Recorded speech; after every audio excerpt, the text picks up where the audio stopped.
Hello, everybody, and welcome to another episode of Environmental Social Justice. I'm your host, Wendy Nystrom, and today's special guest is Sam Baker. Sam is the founder of WriggleBrew, and that's a unique organic plant growth accelerator and pest deterrent. Lot to say there, Sam. Welcome to the show. Thank you very much, Wendy. Yeah, we chose a word that was intentionally kind of hard to pronounce because it's a fun tongue twister. Try and say WriggleBrew 5 times fast. That's a challenge. I cannot. I can't, and I've been saying it for years. Even trying to practice, I was just like, I'm just going to wing it this time. My dog has decided to join us. Hey, Chansey. But it's a fun game, and it's very descriptive of what we do. And it actually is because before we dive into the product, because I think what the product is that you guys came up with is freaking amazing and so necessary in agriculture right now. A little bit about your background. You are a recent graduate. So what brought you from graduating college, where most of us did stupid stuff for a few years, you decided to just dive into being an entrepreneur and an inventor. What led you to do that? So there's a long story to it, but I did do some stupid stuff while I was in college, so I can't completely say I didn't go down that path. What originally inspired me to work on WriggleBrew and to become an entrepreneur right out of college was observing something of a crisis here not here, but back home in Florida. Where I'm from, there are a lot of new housing developments being put up. There's a lot of construction going on and a lot of fertilizer being used. And this fertilizer that we're using to build all these lawns and green spaces is all industrial, synthetic stuff. Yep. And it basically killed all of my fish. It killed all the fish at the fishing hole that I used to go to with my grandpa. And it was a very shocking kind of event to witness because for me, my family has been in Florida for a very long time, for multiple generations, like 7 generations now. Wow. And the question occurred to me that if something wasn't done to kind of reduce all this fertilizer runoff, there might be nowhere left for my kids to go fishing if there's ever an 8th generation of my family. And it set me off on this anti-synthetic fertilizer crusade, which led to research projects, which led to a business. And out of college, here I am running that business full time. So, and amazing that you were able to do that and follow through on it, because you've been doing this for about 3 or 4 years now. So this is not something that was just a flash in the pan. You stuck to it. But when you talk about synthetic fertilizers, most people don't realize fertilizers are petroleum based. Yes. And that is what's killing fish. So when a giant fish kill happens, you're going to have a bunch of dead fish floating to the top of the water. It's a pretty awful sight to see. So I can imagine, I can imagine that being rather shocking to you, especially a place that you grew up with your family. Yes. So with WriggleBrew, we're just going to move on. You came up with not only just a natural organic way of doing that, and we'll go into that in a second, but there's also another product that you are working on, which helps destroy plastics naturally. So resolving our plastic waste problem, which is huge. So first, let's talk about the pest deterrent and the fertilizer and the organics, and then we'll talk about the plastics. Yes, and that's a good way to do it because the two are very interrelated. But as you mentioned, a lot of the fertilizer that we use is petroleum based. It's a petrochemical product. So whenever you go to like the garden center and you buy some green bottle of something to dump on your plants, that originates usually as natural gas. It comes as natural gas. It goes through something called the Haber-Bosch process, which is a big chemical process where we put a lot of energy into turning that natural gas into this urea or ammonia, this nitrogen stuff that you feed your plants. And it's very good for plants in the short run. It's kind of like a steroid for them, but it's not very good for them in the long run. And it's also very bad for soil and very bad for water. So the solution that myself and a couple of my friends came up with while we were at college was to swap out these petrochemical compounds for organic ones. It's not a super original idea. There are other people doing stuff like that. But we ended up settling on earthworm manure, essentially, earthworm poop, because we found that a lot of studies showed that was really, really good. Like that plants seem to really love that stuff. And if you can liquefy that, it's a fantastic alternative to these petrochemical compounds. So we spent a lot of time working on making a scalable, really effective version of a earthworm casting tea, which is what they call it in the gardening world. I've heard the word tea. Like, it's an interesting choice to put. Yeah, I mean, they call it a worm tea, but you do not want to drink it. It's manure, water, juice. But it's very, very good. It's got all these nutrients in it, and it has a really amazing organic profile. And so it can be used to grow plants just like the petrochemicals can, but of course it doesn't cause any runoff because it's a compound that does not kill soil microbes, it does not kill fish, it's not something that leads to big problems down the line. So we started working with worm farmers, and we started providing this to row crop farmers, and they started really enjoying it. And along the way, we ended up learning that some worms can also eat plastic waste as a food stock, essentially as a calorie source. Into that though, like, how did you discover that? Because I personally I've never heard of that. It wasn't us who discovered this. This was something that had originally been found, I think, by researchers at Stanford. I might be incorrect about that, but it was around 2017, 2018 where that was first discovered, and they identified this in. So like waxworms, mealworms, black soldier fly larvae, so more so in larvae than in earthworms. They found that these worms will actually, when they're starving and they've got nothing else to eat around them, they will eat and digest polystyrene plastic, which is a very common kind of plastic. Like people get like coffee cups out of it. The insulation in a lot of houses are made out of it. They'll eat that, and they will break it down, and they'll actually gain weight eating it, which is the really fascinating thing. So they're not just like chewing it up and pooping out microplastics. It's actually being chemically disassembled by their gut.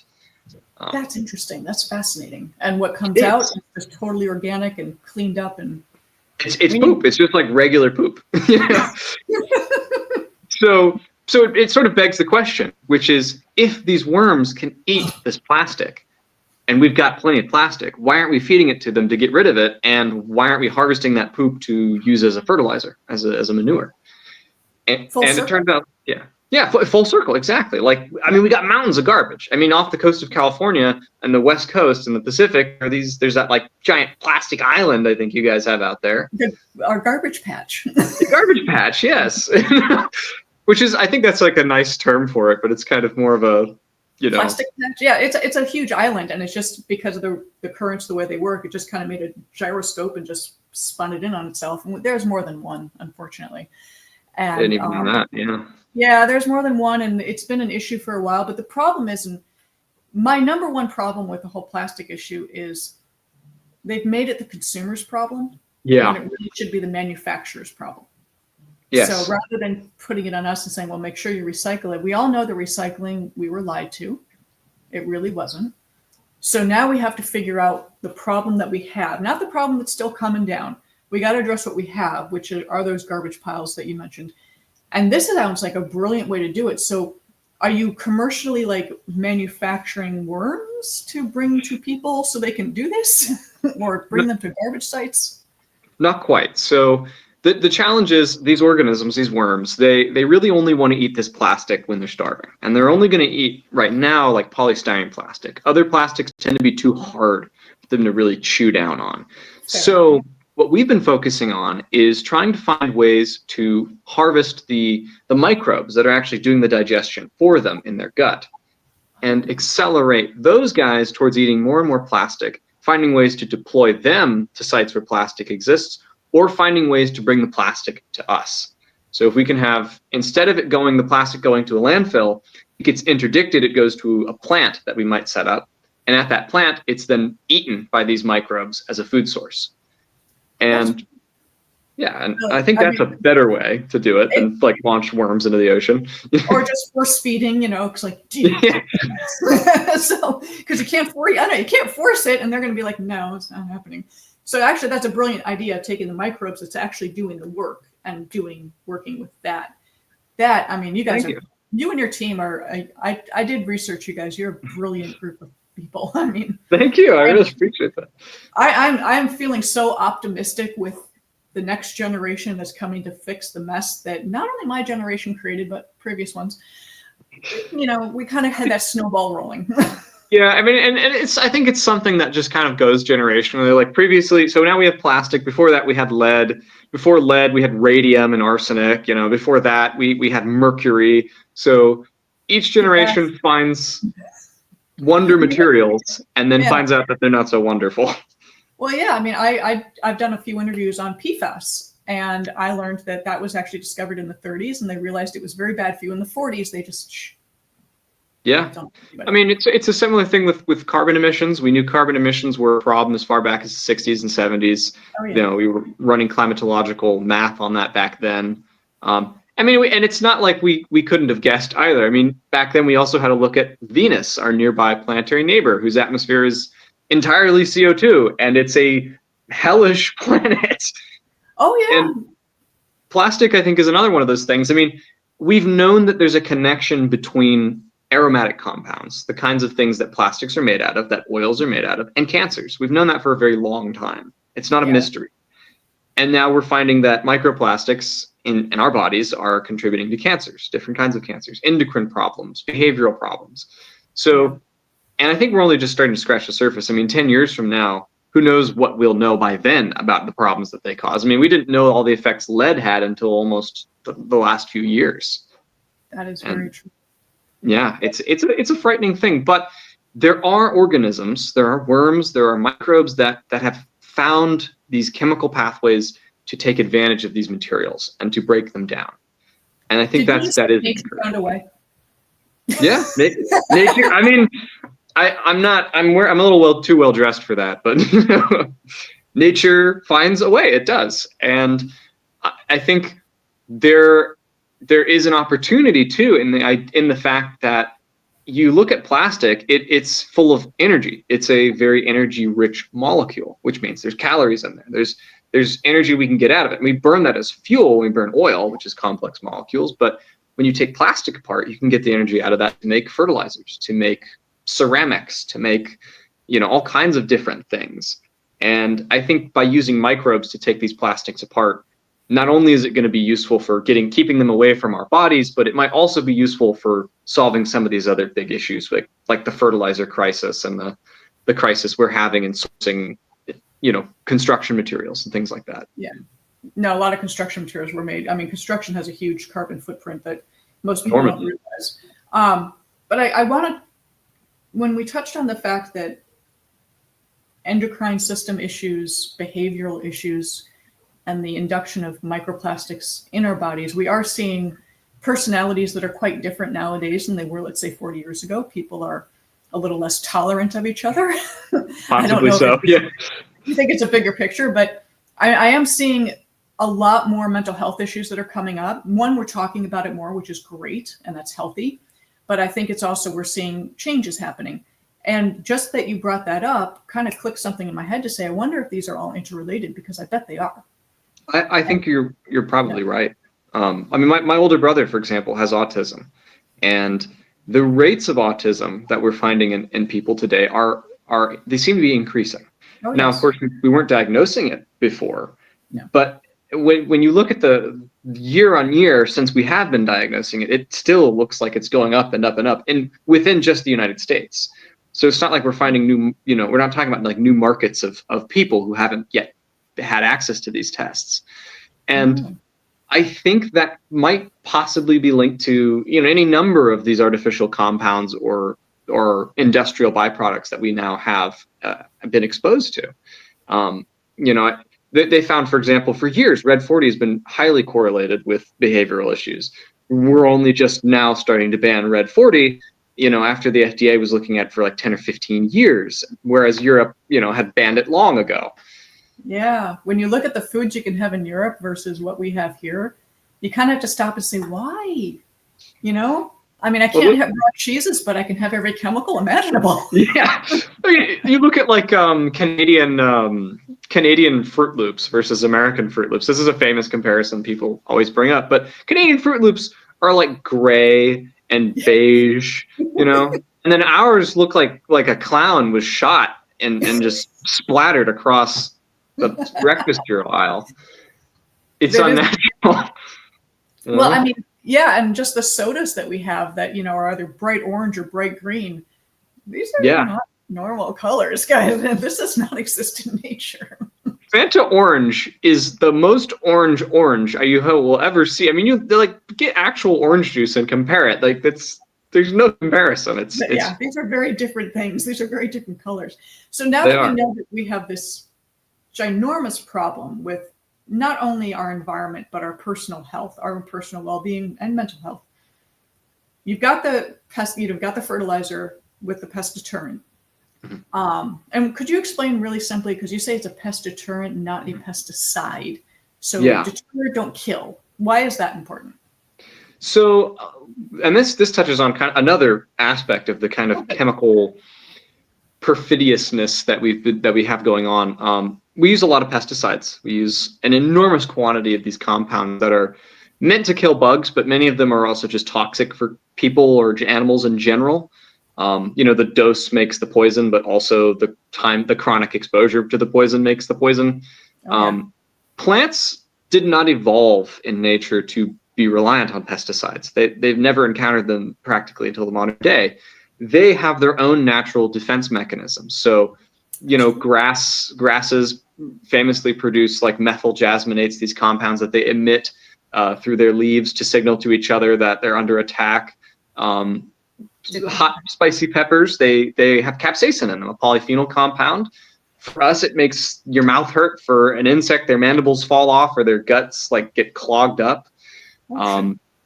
So they have these defensive compounds that they produce, but they only produce these compounds when they need to, when they determine that they're either under attack or that they have the resource surplus to actually afford to make these defensive compounds. And earthworm castings are actually full of the same kinds of defensive compounds. Earthworms, when they're moving through the soil, they find things like capsaicin, the spicy pepper compound. They find things like jasmonates, and they preserve them chemically through a process called chelation. And they do this as part of their survival strategy because the earthworm wants to supply these defensive compounds to plants so that the plants are able to survive pest attacks, produce more leaf litter, which means more food for the worm and more food for its offspring. So they have a very symbiotic, virtuous relationship. And when you use something like a worm tea, you get those compounds and the plant gets access to them, which helps the plant to deter those pests, to fight them off using the same kinds of compounds it would normally produce. And the earthworm castings are also full of some of the signaling compounds that let the plant know, hey, you should produce some more defensive compounds. Because oftentimes plants, growing in a garden without access to any kind of signaling molecules or relationships with other plants are basically just blind to the world. They have no idea what's going on. They don't know when to produce defensive compounds or when not to. I knew that plants did talk to each other. I knew there was always a relationship. I've talked to enough ag people, especially people who do composting, that a healthy plant has their own natural defenses. You don't need pesticides. Yes. I didn't know that amount of detail. And there's a lot to it. We could go on for a few hours on that topic, but they really do communicate, and they communicate with the fungi in the soil as well.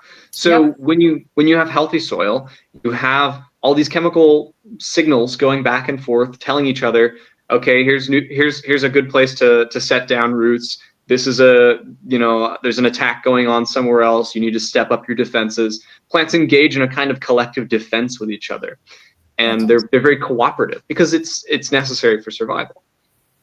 Again, I knew some of that, but I didn't know that. Well, obviously, this is what you do. You're going to know more than me, but I didn't know it was that intricate and that complex of a system of communication. I mean, I knew about mycorrhiza. Actually, for people who are interested, there's a great book, children's book called Mycorrhiza, Mikeorhiza. It's a really cute children's book, and it talks about everything that fungus does in the soils and in the trees and communication. I mean, it kind of paints a simple picture for people like me. You don't need to know really too much to get the general picture, which is that plants need to talk to each other, and they also need to be alerted to when there's an attack going on. So many times, a plant can be saved from something like mealybugs or spider mites or aphids or what have you, not by just covering it in poison, but by just basically telling it, hey, you're going to get attacked. You should do something about it yourself. Yeah, I mean, I myself try to grow gardens and they would always get attacked by bugs, and I would just pull out the pesticides and spray it to death and then wonder why.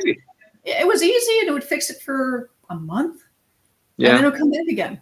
And so now I've kind of gone the route of steeping red pepper flakes in water and just using that, or coffee grounds in certain areas to keep the slugs away, because slugs just don't like it. Yep, it's a polyphenol compound just like capsaicin, same mechanism. There you go. See, I didn't even know that, and I'm like, if someone said coffee grounds, I'm going to use that. And if you're in North America generally, you can use yalpin holly leaves. The yalpin holly, if you boil the leaves of that, you can get out the caffeine that it produces and use that as a kind of, well, both, it's a tea, but you can also use it as a defensive compound. But plants, when they have healthy immune systems, just like people, when they have healthy immune systems, can fight off all kinds of different attacks and have all kinds of tactics to use. So they don't need to be coated in poison to survive. That's just a really easy and lazy way to solve that problem. Oh, absolutely. I could not agree with you more. Is there a way for people, I want them to buy this compound that you're selling as the deterrent and the fertilizer, because we got to stop pouring garbage on our food that we eat. So where can they buy your fertilizer, and where can they find more out about this plastic dissolving worm casing microbes? Very good question. So on our website really is the place to go. So WriggleBrew.com, WRIGGLEBREW, WriggleBrew.com. You can also find us on Amazon. We're on a few other places as well. And we've got a lot of information there about the research that we're doing. We have a few videos on YouTube and TikTok and Instagram and stuff as well. So you can follow us there to learn more about the science behind this. And I'm also working on a book right now about earthworms. So hopefully I'll be able to release that pretty soon. There's going to be a chapter in there about the entire interaction that they have with plastic digestion, and another chapter just about runoff. So if you really want to learn more about that, stay tuned, because I'm going to hopefully have that out in a few months. You're going to come back and pitch that. Hopefully I will. Yeah. It's been fun writing it so far. I mean, I love talking about worms. I love reading about worms, and I love writing about them. So if you like hearing about worms as well, I look forward to sharing that with you. You know, oddly enough, I have a lot of listeners that are very much in the ag world or the compost world, which are interchangeable. Yeah, trust me, there are people that'll listen to this. Yeah. Oh, and there's, yeah. It's important. It is very important. I mean, and there's one really good metaphor for this to really kind of demonstrate why worms or earthworms in general are so important. For producing healthy soil, there's no like better organism for it. And if you're a farmer, for example, let's say you're a rancher, you have cows, right? You got cows above ground. Cows need to eat grass in order to survive. They need the calories to produce their biomass so that they can then one day become beef. The cows on the land, on the ranch, need the same nutrient support from earthworms below ground as equivalent to their mass. So to simplify that, for every pound of cow you have above ground, you need a pound of earthworm below ground to support the caloric cycling to produce the grass to feed them. Which means if you are a rancher or if you are a farmer, you don't have one herd, you have two herds. You have a herd above ground that's eating your grass, and you have a herd below ground of the same biomass, same pounds, that is producing that grass for you. And if you don't take care of that second herd, you will lose the first one. And most people don't think about that.